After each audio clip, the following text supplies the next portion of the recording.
কুম্ভ রাশি, কুম্ভ লগ্ন, Aquarius sign জাতক জাতিকাদের 2025 সালের 8th মে টু 14th মে অর্থাৎ 8ই মে থেকে 14ই মে আগত এই যে একটি সপ্তাহ আপনাদের ক্ষেত্রে ঠিক কেমন অতিবাহিত হবে সে বিষয়ে প্রতিবেদনে আমরা বিস্তারিত আলোচনা করব। আলোচনাটি প্ল্যানেটারি ট্রানজিটের চার্ট অর্থাৎ গ্রহগত গোচরের ছক ধরে মোর অর লেস আপনাদের জীবনের প্রতিটি ক্ষেত্র নিয়ে আলোচনায় থাকব।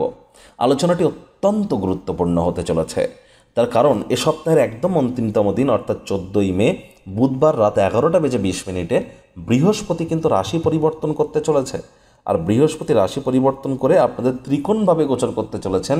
আপনাদের অর্থ, বাণী এবং পরিবারের ভাবের অধিপতি স্বয়ং গোচর করতে চলেছেন কিন্তু, এবং লাভ ভাবেরও অধিপতি তিনি। আর তিনি আপনাদের লাভ ভাবকে কিন্তু পূর্ণ দৃষ্টি দিয়ে দেখতে চলেছেন, ভাগ্যস্থানকে দৃষ্টি দিতে চলেছেন। তাহলে দুর্দান্তটি সুখবর আপনাদের জন্য ওয়েট করছে।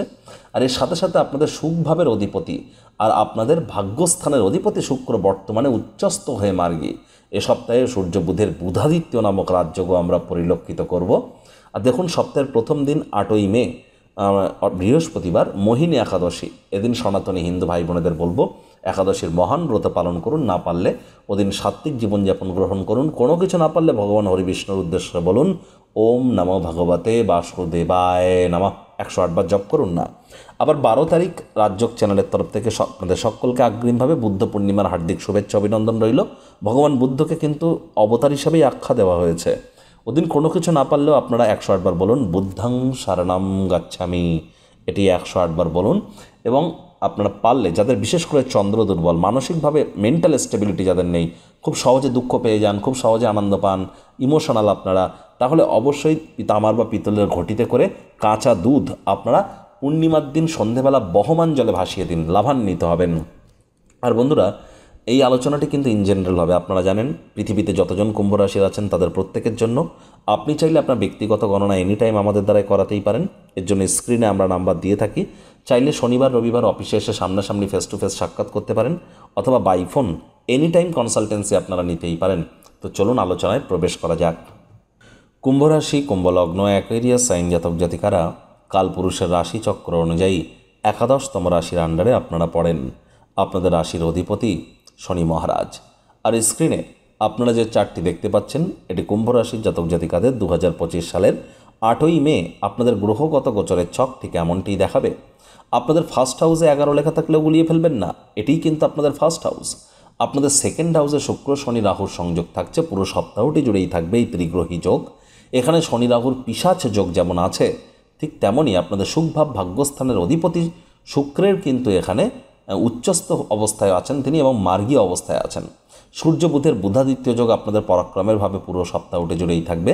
বৃহস্পতি আপনাদের সুখভাবেই গোচর করতে চলেছেন, তবে সপ্তাহের অন্তিমতম দিনে তিনি আপনাদের ত্রিকোণ ভাব পঞ্চম স্থানে গোচর করে যাবেন। মঙ্গল নিচস্থ হয়ে পুরো সপ্তাহটি জুড়ে আপনাদের অগ্রীণ শত্রুর ভাবেই গোচর করবে। আর সপ্তাহের শুরুয়াত হতে চলেছে চন্দ্র কেতুর সংযোগ দিয়ে আপনাদের 8th হাউস থেকে। প্রথমেই আপনাদেরকে যেটি জানাবো, আর মাত্র একটি সপ্তাহের অপেক্ষা, তারপর লাভের মাত্রা, আর্থিক মুনাফার মাত্রা বৃদ্ধির যোগ, এক কথায় নাম যশ খ্যাতি প্রভাব প্রতিপত্তি ভাগ্যের সঙ্গ সব কিছুই আপনারা প্রাপ্তি করতে চলেছেন। ধৈর্যে বসতে লক্ষ্মী, ধৈর্য ধরে চলুন। আশা করি তার কিছু আকার ইঙ্গিত আপনারা প্রাপ্তি অলরেডি করছেন। এর সাথে সাথে আপনাদের বলবো সূর্য বুধের বুধাদিত্য যোগ আপনাদের কিন্তু থার্ড হাউসে সূর্য এখানে আপনাদের উচ্চস্থ হয়। তবে সাধারণত সূর্য থার্ড হাউসে খুব ভালো ফলাফল দেয় না, কিন্তু সূর্য মেষ রাশিতে উচ্চস্থ হয়। আপনাদের থার্ড হাউসের অধিপতি মেষ অর্থাৎ মঙ্গলের ঘর। আর যার ফলস্বরূপ আপনাদের অবশ্যই শর্ট ডিস্টেন্স জার্নি, ছোটোখাটো যাত্রা, ছোটোখাটো ভ্রমণ এগুলি লেগেই থাকবে। সেখান থেকে ইমিডিয়েট উপকৃত না হলেও ভবিষ্যতে লাভের জন্য ভিত্তিপ্রস্তর 100% স্থাপিত হবে। এ সময় অবশ্যই ভাই বোনেদের সাথে সম্পর্ককে আরও মজবুত করতে হবে। তবে যারা online income, digital marketing, work from হোমের কাজ করছেন তারা লাভান্বিত হবেন। ট্রেডিংয়ের কাজ যারা করছেন তারাও লাভান্বিত হবেন। ইন্ট্রাডে বা short selling, scalping, hedging, swing trading লাভান্বিত হতে চলেছেন আপনারা। তবে খুব সাবধানতার সাথে আপনাদেরকে একটু এগিয়ে যাওয়াটাই আমি বেটার বলে পরিগণিত করব। আর এ সময় কিন্তু আপনারা পরিবার পরিজনদের তরফ থেকেও সাপোর্ট পেতে পারেন। ব্যাংকের ব্যালেন্স ধীরে ধীরে বৃদ্ধির যোগ পরিলক্ষিত হবে। মুখনিসৃত বাণীর মধ্যে মাধুর্যতা আপনাদেরকে কিন্তু আনতে হবে। শ্বশুর শাশুড়ির সাথে সম্পর্ককে আপনাদের আরও উন্নত করার প্রয়োজন আছে মে মাসের 8 তারিখ, 9 তারিখ, 10 তারিখ, এই 3 দিন। কারণ এই 3 দিন চন্দ্রকেতুর সংযোগ থাকবে আপনাদের কিন্তু অষ্টমভাবে। তাহলে 8 তারিখ, 9 তারিখ এবং 10 তারিখ দুপুর 1:42 পর্যন্ত খুব সাবধানে গাড়ি ঘোড়া চালান। চোট আঘাত লাগার যোগ যেমন থাকছে, ঠিক তেমনই শ্বশুর শাশুড়ির সাথে অহেতুক তর্ক বিতর্ক যেন করবেন না, স্বামী স্ত্রী শব্দ চয়নের দিকে নজর দিন। আর এই সময় লং ডিস্টেন্স জার্নিকে আপনাদের অ্যাভয়েড করাটাই আমি কিন্তু শ্রেয় বলে মনে করব। আর এর সাথে সাথে দেখুন, এখানে কিন্তু শুধুমাত্র যে চন্দ্রকেতু সংযোগ থাকছে তাই কিন্তু নয়, শুক্র শনি রাহু 3টি গ্রহের দৃষ্টি কিন্তু এখানে থাকতে চলেছে। এজন্য আমি আপনাদেরকে বারবার বলছি, পৈতৃক সম্পত্তি নিয়ে কোনো প্রকার গোলযোগ বা পিতার বিষয় নিয়ে অহেতুক নাক গলানো, ইন্টারফেয়ার করা, এগুলি কিন্তু আপনার ক্ষেত্রে একদমই সঠিক হবে না। চেষ্টা করুন যতটা সম্ভব আপনি আপনার শ্বশুর শাশুড়ি পিতা মাতা তাদের সাথে সম্পর্ককে হৃদ্যতাপূর্ণভাবে আপনারা অগ্রধাবন করাতে পারেন।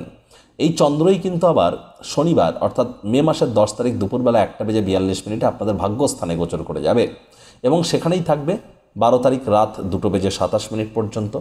তাহলে 10 তারিখ দুপুরবেলার পর থেকে 11 তারিখ 12 তারিখ এই যে 2-2.5 দিন অবশ্যই ভাগ্যের মজবুতি আপনারা কিছুটা হলেও পরিলক্ষিত করবেন। আর এ সময় সূর্য বুধ ভাগ্যস্থানকে দেখছে, চন্দ্রও সূর্য বুধকে দেখবে। তবে পিতার শরীর স্বাস্থ্যের দিকে একটু নজর আপনাদেরকে রাখতে হবে। নাতি নাতনিদের ক্ষেত্রে আপনারা আবেগপ্রবণ হতে পারেন।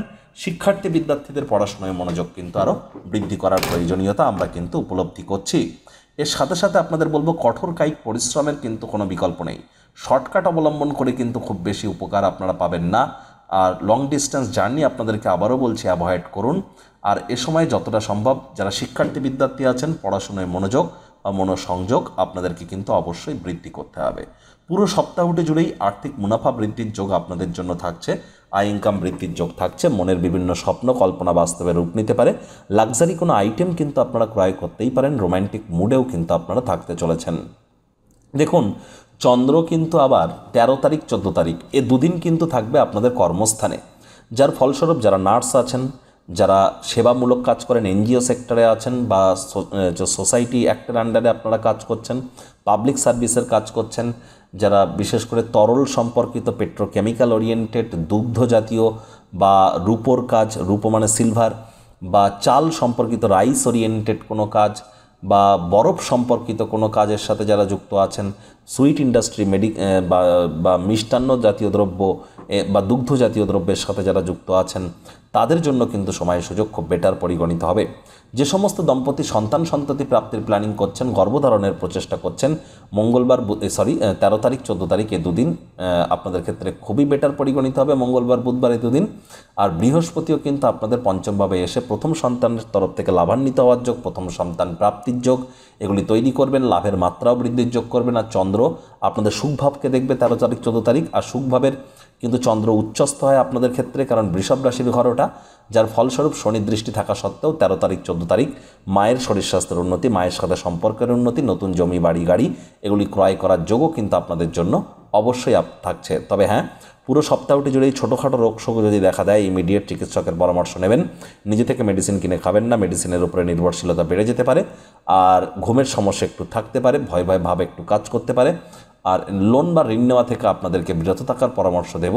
বিদেশ যাত্রার স্বপ্ন যারা দেখছেন তাদেরকে আরও একটু কিন্তু ওয়েট আপনাদেরকে করতেই হবে। প্রতিকার স্বরূপ আলোচনা করতে গিয়ে আপনাদের বলবো, স্ক্রিনে আপনারা দেখতে পাচ্ছেন নবগ্রহ বীজ মন্ত্র। পারলে 9টি গ্রহকেই শান্ত রাখবার জন্যই নবগ্রহ বীজ মন্ত্র প্রতিদিন 108 বার করে জপ করুন। একবার মুখস্থ হয়ে গেলে মাত্র 10 থেকে 15 মিনিট লাগে। এটি মনুষ্য জাতির সৃষ্টি নয়, স্বয়ং ব্রহ্মদেবের সৃষ্টি, যা কখনো অনর্থ হতে পারে না। ভুলভাল উচ্চারণ করলেও কোনো নেগেটিভ ইম্প্যাক্ট পড়ে না। একই সাথে 9টি গ্রহকে শান্ত রাখতে পারছেন, এর থেকে বেটার কিন্তু আর কিছুই হতে পারে না। আর দেখুন, আপনাদের 7.5ও চলছে। তাহলে ধর্মপ্রাণ কর্মনিষ্ঠ মাতৃভক্ত হন, বাসি খাদ্য খাবার খাবেন না, আশপাশ পরিষ্কার পরিচ্ছন্ন রাখুন, নিজেও পরিষ্কার পরিচ্ছন্ন থাকুন, প্ল্যানিং মাফিক রুটিন মাফিক চলুন, পরসমালোচনা পরচর্চা পরনিন্দা রাগ বিদ্বেষ হিংসা ঘৃণা অহংকার ইগো ত্যাগ করুন। তাহলে জন্মছকে শনি যতই দুর্বল থাকুক না কেন, তৎসত্ত্বেও তিনি সুফল প্রদান করবেন, কারণ দিনের শেষে তিনি কর্মফলদাতা। শনিবার করে ভুলেও সরিষার তেল বেগুন যেন খাবেন না, কিনবেন না। আর আপনারা চেষ্টা করুন রেগুলার একটি সবুজ এলাচ তাতে চাবানোর, এবং স্নানের জলে হাফ কাপ কাঁচা দুধ অথবা গোলাপ জল বা আতর ইত্যাদি দিয়ে স্নান করবার। আর যতটা সম্ভব শনিবার করে ব্ল্যাক ব্লু পরুন, বুধবার করে সবুজ, শুক্রবার করে হোয়াইট। তো বন্ধুরা, প্রতিবেদনটি আপনাদের ঠিক কেমন লাগলো, আপনাদের সুচিন্তিত মতামত আশা করি আপনারা নিচের কমেন্ট বক্সে লিখে জানাবেন। ভিডিওটি ভালো লাগলে একটি লাইক করতে ভুলবেন না। এই আশা রেখে আমি আমার বাণীকে এখানেই বিরাম প্রদান করছি। সংসারে অশান্তি, প্রেমে বাধা বা বিবাহে অনিশ্চয়তা, ব্যবসাতে ক্ষতি বা চাকরিতে ডামাডোল, অসুস্থতা, দুঃখ, দারিদ্রতা থেকে কিছুতেই রেহাই মিলছে না, পরীক্ষায় ফেল, তাহলে আর দেরি কেন? জীবনের যাবতীয় সমস্যার সমাধান করব আমরা। বাস্তুশাস্ত্র, সংখ্যাতত্ত্ববিদ্যা, লাল কিতাব, বৈদিক জ্যোতিষশাস্ত্র, কৃষ্ণমূর্তি প্রভৃতি পদ্ধতিতে জন্মছক বিচার করা হয়। প্রয়োজন অনুভব করলে স্ক্রিনে ফ্ল্যাশ হওয়া নম্বরে যোগাযোগ করতেই পারেন।